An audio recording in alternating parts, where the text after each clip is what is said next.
The family that plays together stays together.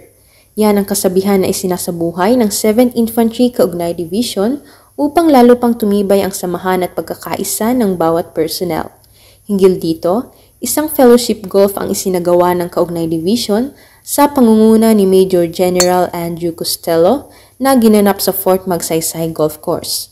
Dinaluhan ito ng mga golf enthusiast na officers at mga enlisted personnel na nagsama sa friendly game mula sa pagsigaw ng 4, pagpalo ng kanilang driver at pag-shoot ng golf ball sa mga holes. Sa pagtatapos ng fellowship golf, itinanghal na Class A champion sa female category si Major Rowena Abayon, ang Special Disbursing Officer ng 7ID, at sa male category naman si Major Camlon Ramones. Samantala, itinanghal na overall champion si Staff Sergeant Basil Reñon mula sa Office of the Division Commander ng 7ID.